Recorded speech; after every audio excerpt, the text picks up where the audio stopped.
Imagine you are planning a trip, right?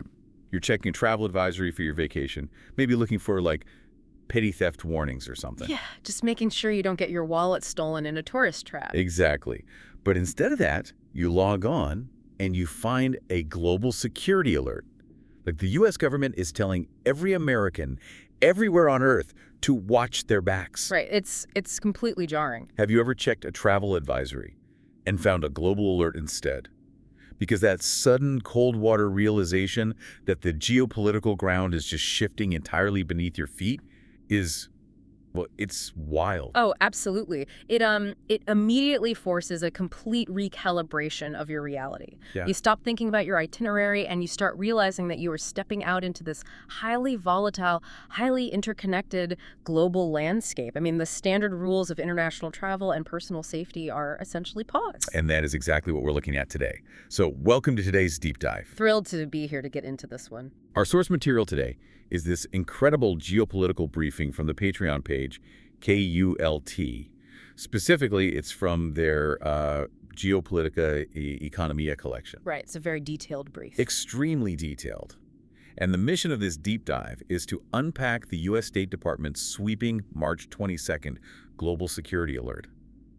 We need to understand the exact state of the U.S.-Iran conflict, which, by the way, has just entered its fourth week.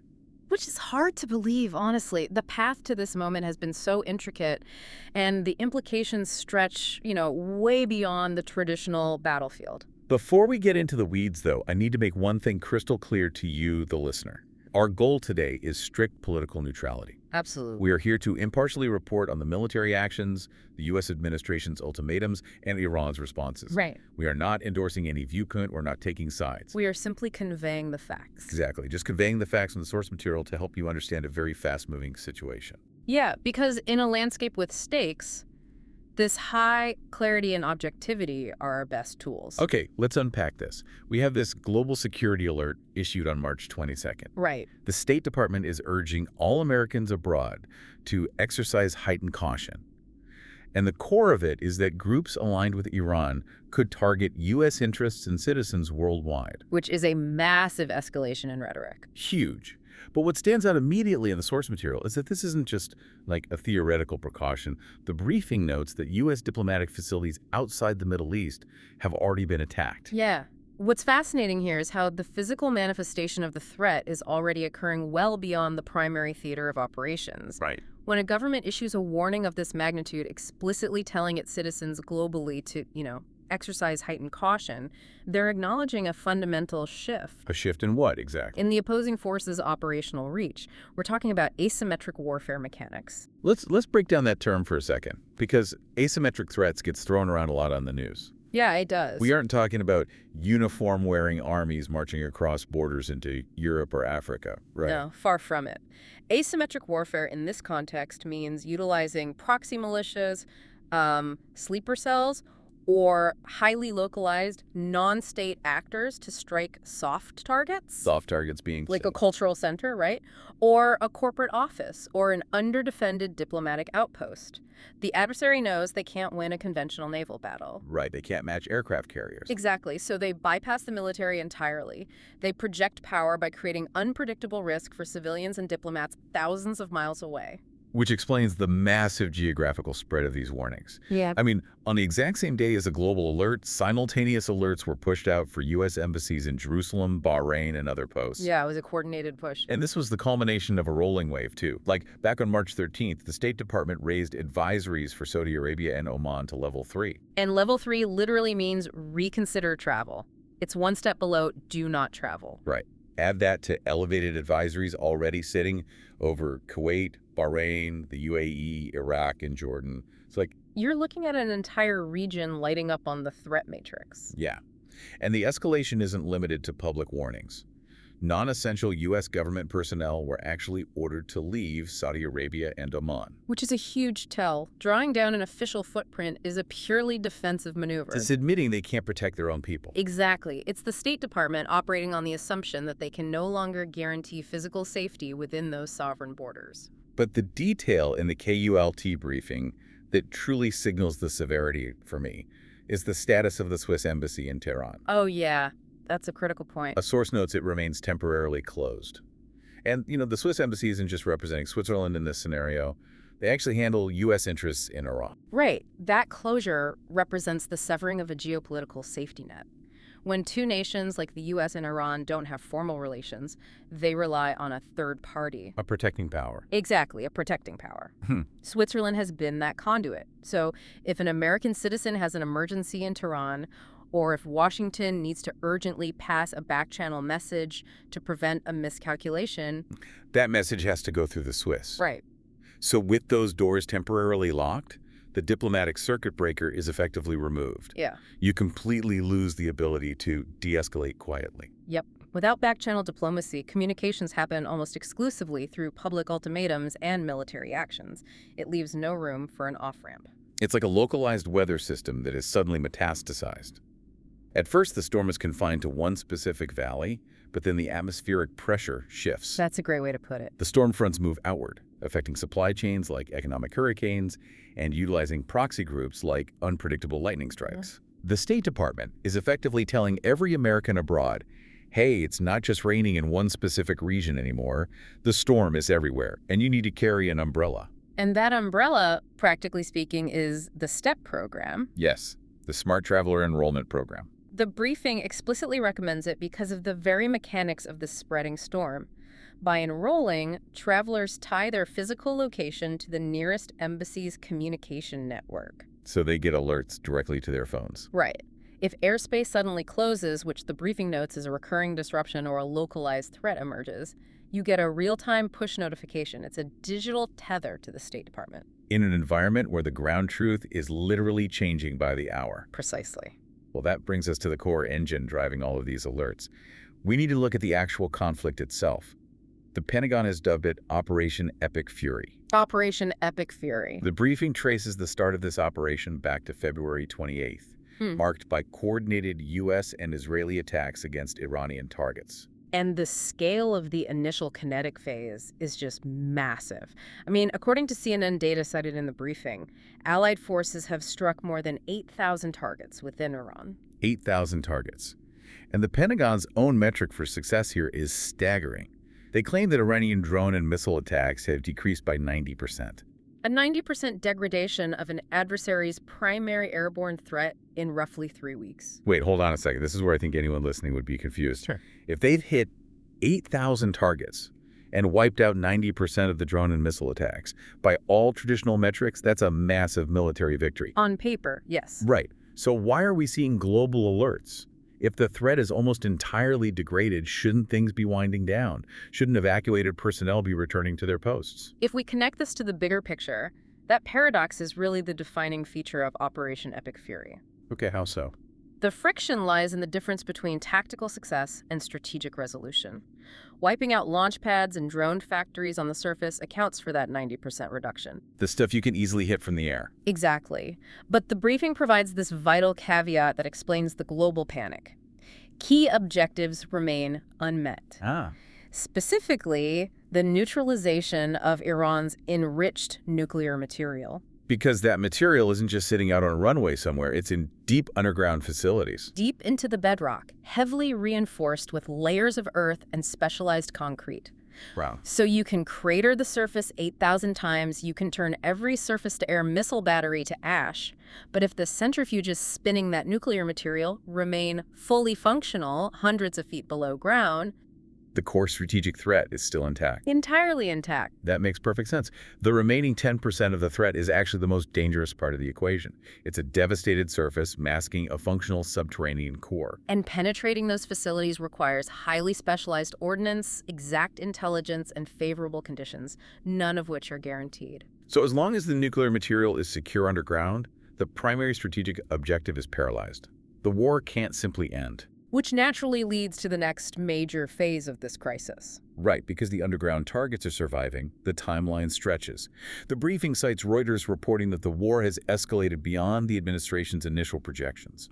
And when a military timeline stretches, the tactics inevitably broaden. This is where the stakes reach a tipping point, shifting from a strictly military bombardment into a high-stakes economic standoff. Because when you cannot achieve a rapid kinetic victory, You have to apply pressure to the adversary's vital systems. You threaten the infrastructure that keeps their society functioning. And we are seeing that pressure applied through a massive 48-hour ultimatum. Yes. Here's where it gets really interesting. According to the New York Times data in the source material, President Trump issued a direct threat to Iran. He threatened to attack Iranian power plants unless they reopen the Strait of Hormuz within 48 hours. Notice the specific targeting there. This raises an important question about strategy. Power plants are the cardiovascular system of a nation. Yeah, you hit those and everything stops. Striking them means turning off the lights, shutting down water purification, freezing domestic industry. It's a profound escalation aimed at the civilian and economic backbone of the country. But Iran's counter threat is equally, if not more, globally disruptive. Yeah. They responded to the ultimatum by threatening to further close the Strait of Hormuz and attack regional infrastructure. Which is a terrifying prospect. We really need to pause and examine the mechanics of the Strait of Hormuz because this isn't just a local waterway for fishing boats. But at all. The Strait of Hormuz is perhaps the single most critical geopolitical choke point on the planet. Geographically, it's this narrow V shape of water separating Iran from the Arabian Peninsula, right? Like specifically Oman and the UAE. Yeah, and at its narrowest point, it is only 21 miles wide. 21 miles, that's nothing. It's tiny, yet roughly 20% of the world's total global oil consumption passes through that narrow channel. Wow. So if you are Iran and you want to counter a threat to your domestic power grid, you hold the global energy supply hostage. But how does a nation actually close a strait? It's not like you can, build a wall across the ocean. You don't need a wall, and you don't even need a massive naval fleet. The mechanics of a blockade in a choke point that narrow are highly asymmetric. There's that word again. Right. You lay hundreds of naval mines in the shipping lanes. You position fast attack shore boats equipped with anti-ship missiles along the coastline. Just waiting. Exactly. You only have to strike one or two commercial oil tankers before marine insurance premiums skyrocket to a point where no shipping company will allow their vessels to enter the strait. They just refuse to sail there. Yeah. So the economic ripple effect happens almost instantly. Within 48 hours of a credible closure, global energy markets panic. Supply chains freeze. The price of fuel surges globally. And that impacts everything from the cost of manufacturing to the price of groceries in a supermarket halfway around the world. Right. Iran's threat to the strait is a mechanism to force the international community to pressure the U.S. to back down. It is a massive game of chicken playing out over the global economy. The U.S. threatening domestic Iranian infrastructure, and Iran holding a knife to the jugular of the global oil supply. It's incredibly tense. And amid all of this tension, there is the lingering question of how to force a resolution on the ground. The briefing notes that Trump has publicly discussed deploying ground troops. Which is a huge statement. Publicly discussing ground troops is a potent deterrent signal. It introduces the prospect of a regime ending land invasion into the adversary's calculus. However, the actual tactical reality seems to differ from the rhetoric. How so? Well, the briefing includes a statement from White House Press Secretary Caroline Leavitt. She clarified that the president is, quote, not planning on sending ground forces anywhere at this time. Ah, right.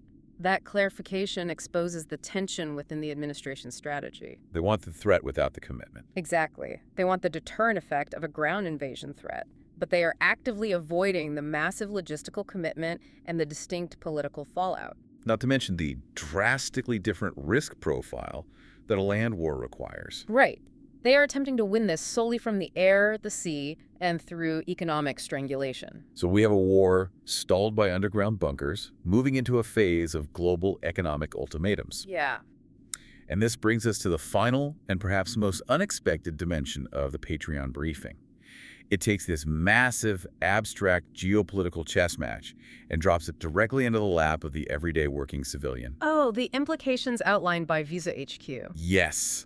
The briefing highlights a note from Visa HQ regarding the March 22nd global alert.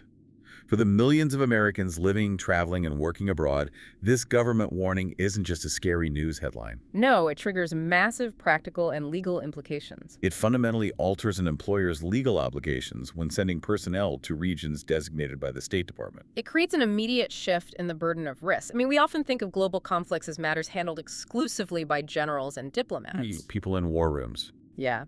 But when the State Department formally declares a global threat landscape and issues Level 3 reconsider travel advisories, they are establishing a legally recognized baseline of danger. The briefing explicitly states that companies that ignore this guidance could face increased legal liability. Let's walk through the mechanics of how that actually plays out for a business. Okay, let's do it. Imagine a mid-level executive for an international logistics firm or a tech company. The company needs them to attend a critical infrastructure meeting in Dubai or Amman. Okay. The executive travels, and while there, the asymmetric threats we discussed earlier materialize. An Iranian-aligned proxy group attacks the hotel, Oh, wow. and the employee is injured. In a normal environment, that is a tragic, unforeseen accident. But in this environment. In this environment, with the Level 3 advisory and a global security alert actively in place, the employee's legal team points directly to the State Department. So the company can't just claim ignorance. Exactly. The U.S. government officially documented the threat and warned against the travel. The warning itself acts as a legal benchmark for negligence. The company breached its duty of care. Precisely. That is a wild paradigm shift. A coordinated military strike on a bunker in the Middle East cascades into a 48-hour ultimatum over global oil, Yep. which then directly rewrites the liability insurance policies and human resources protocols of a corporate office in Chicago or London. The fallout of Operation Epic Fury is entirely uncontained. It bypasses traditional borders, flows through the economic choke points, and lands squarely on the desks of corporate boardrooms. A geopolitical event becomes an existential corporate liability. That's just incredible to think It about. really connects the macro to the micro. Let's trace the massive arc we've covered in this deep dive. We started with the immediate friction, a jarring global travel alert instructing Americans worldwide to exercise heightened caution. Driven by actual attacks on diplomatic facilities outside the Middle East. Right. And we looked at the mechanical breakdown of diplomacy, marked by the shuttered Swiss embassy in Tehran, removing the critical back channel for de-escalation. Which forced us to examine the root cause Operation Epic Fury. We unpacked the paradox of a campaign that successfully degraded 90% of surface-level threats through 8,000 strikes. Yet remains strategically stalled, because the remaining 10%, the enriched nuclear material, is shielded deep within impenetrable underground facilities. And because those bunkers survive, the timeline extends, pushing the conflict into the economic sphere. We saw the mechanics of the 48-hour ultimatum, the U.S. targeting the cardiovascular system of Iran's power grid, and Iran threatening the 21-mile choke point of the Strait of Hormuz. Risking a freeze of the global energy supply. And finally, we saw how this macro-level warfare trickles down into the micro-level legal liability of everyday companies operating globally. It paints a very vivid picture of modern conflict. The battlefield is no longer a defined space on a map. It is a fluid network of military, economic, and civilian vulnerabilities. So what does this all mean? Considering all of these interconnected pieces, what is the ultimate takeaway for the listener? I would offer this final thought to consider, building on the Visa HQ detail regarding corporate duty of care. Okay. Ponder how modern asymmetric conflicts are quietly redefining the role of the everyday employer. Wow, yeah. When governments issue these sweeping global alerts, the front line of risk management isn't just in the hands of the Pentagon or the State Department anymore. It's outsourced. Exactly. That immense responsibility is being quietly outsourced to the human resources and legal departments of private companies worldwide. That is fascinating. It fundamentally changes what it means to be a working civilian in a globalized economy. Your physical safety and your employer's legal survival are suddenly tied to the resilience of underground bunkers and the naval traffic in economic straits thousands of miles away. It certainly makes you look at a simple travel advisory in a completely different light. Doesn't it? It's no longer just a map with color-coded regions. It is a highly complex web of military strategy, economic brinkmanship, and corporate legal realities. Well said. We want to thank you so much for joining us on this deep dive. Our goal today was simply to help you trace the mechanics of this complex, rapidly evolving situation impartially, relying purely on the facts at hand. Thanks for having me. Keep asking questions, stay fiercely curious about the world around you, and the next time you pack your bags, you'll know exactly the depth of the forces operating behind those alerts.